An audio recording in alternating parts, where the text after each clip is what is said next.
And finally here, the release of Now and Then by the Beatles to much fanfare from the mainstream media. George Harrison wasn't so fond of the track to begin with. Today at Indie Miners, we're going to give you our assessment of what we thought of the tune, as well as giving you our views on what each of the four boys contributed to the final mix. Hello to you, Al. Hope everything is well. Why don't you start off by giving us your initial assessment of what you thought of this song? Yeah, g'day, mate. Look, I think it's an absolute fitting for the Beatles to be releasing this song now and then in 2023. I absolutely thought it was fantastic. I've shared it on Facebook. I want as many people to have a listen to this, mate. You're a massive, massive fan of the Beatles. I love them as well, but I haven't really known the journey of this song as well as you have. And we were talking before, you were mentioning of maybe you could do a whole YouTube review of all the different versions of this particular song. But I think with the addition of the strings,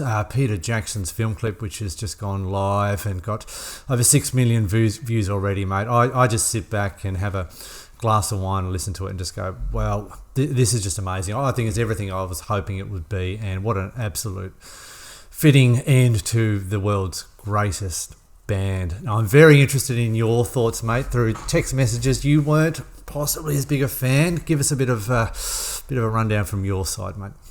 Well, look, it's really difficult, right? Like, I think that they did a really good job. Let's be honest with it. I mean, there are lots of different versions of Now and Then out on the interwebs, and this is the best one. So they haven't, to begin with, they haven't sort of created a version that some bloke down the road has trumped them on to begin with. I mean, that would be a little bit embarrassing. Let's be honest with it. But I thought it was all right. I had to give it a couple of listens. I think my initial reaction was, wow, this is amazing. But upon second and third listens, I'm of the view that it's a mistake. I didn't think it was a worthwhile exercise. I don't know, that's controversial, isn't it?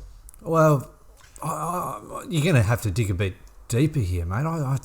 I don't know really what you're talking about, and please feel free to comment, like and subscribe our channel, but I don't think you're going to get a huge amount of agreement here. No, look, I might stand, as it turns out, on the right side of history there. It just might be that initial person that is giving it a little bit more of a, an objective view of things. Look, I think that the problem that I've got with it is the lack of material from John Lennon. I think that's probably where it's a little bit limiting. I think it's got the potential to be an absolute classic song. Now, it comes out of the blocks amazing. So to begin with, it reminds me of While My Guitar Gently Weeps. So just around how that intro to that song.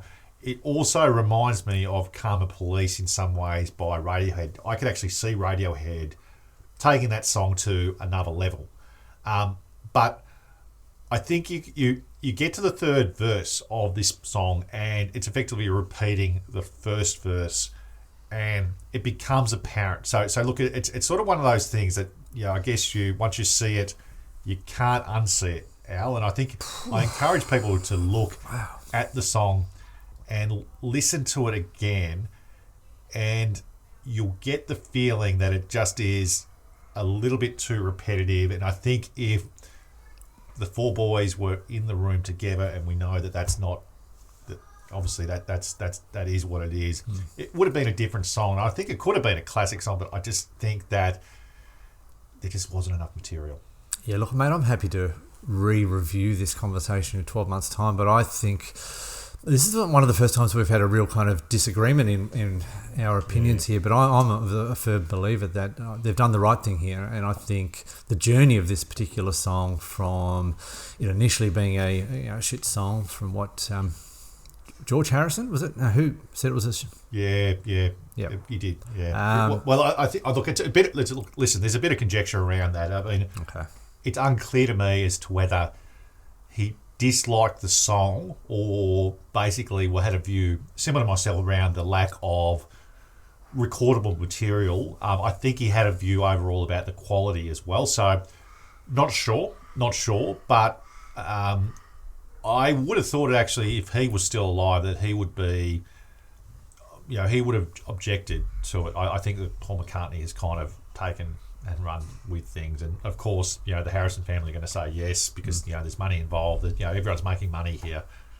but yeah, Al thought it might be interesting to go through each of the four boys' contribution to it. John Lennon to begin with. I mean, I think that it did sound all right, didn't it? Oh, I thought it was remarkable what they've been able to do, and to be able to pull away the voice from the piano, which was the initial challenge. But this is where, and we've spoken at length with artificial intelligence in music, this is where the positives can really happen, whether it's for good or bad, making changes to particular songs. But I think in this instance, they've done a really, really, really good job. And it's come across really well. I mean, the film clip's a little bit interesting, but at the same time, for me, as a more of a lay Beatles fan, just the pure enjoyment again of this particular song, the way it's been able to be put together. I really can't fault it, mate. I don't know, but what are your thoughts in terms of John Lennon? I don't know. Look, I think. Well, look, I mean, aside from what I've just said, I think the quality is pretty good. I guess there's parts of it where it feels a little bit uncanny valley. I don't know if you know what I mean by that. And I think that can sometimes happen with AI stuff. It generally sounds right, but then you go, oh, there's just parts that aren't quite right for whatever reason. It's the algorithm guessing something that isn't quite there, and it might be just for a millisecond. I don't know. So I sort of get that with the AI stuff, that it's generally pretty cool, but not so sure. But I mean, the counterpoint to that is that, I mean, I know that there was much of a fluster at the start when I think it got announced about the AI stuff, and was John going to be really singing from it? I mean, my view is that they could have actually made some benefit from that, so made it John's voice, but made him sing different words, if you know what I mean. Like, I don't think that would have been terrible. I mean, it would have been the same words that McCartney or Ringo Starr would have come up with, but it would have given it a little bit more structure. Yeah. But I agree. Now, I think it's really interesting because you've known this song for so long, and the particular roles that the boys played in with this song, whereas I'm coming from more of a view of just listening to this song for the first 3 or 4 times. And I think if you're coming at it from 2 different points of view, this is where you can have 2 different sides of the coin here. So I think you've got a real point in terms of it being more of a critique of this song, whereas I'm looking at it as the final chapter. And the last song they've really got to release. Do you think that's a fair thing to say? Look, it's a good. It is. Look, it's a fair bit. Look, I'm not critiquing their effort. I mean, a lot of effort's been put into this song. I think that a lot of thought has been put into it. I mean, they had to really work backwards with the tracks that John Lennon had recorded, and was what it was. But that made it difficult, and that sometimes they could only do what they could work with. I mean, I think it's a good segue to Paul McCartney's contributions to it. Did you notice anything from Paul's side of things? I think it has Paul McCartney written all over it, to be quite honest. Oh yeah, absolutely. I don't really have a huge amount else to say really, but his vocals are re-recorded on this. Can I be clear on that? I believe so. Vocals, so yeah.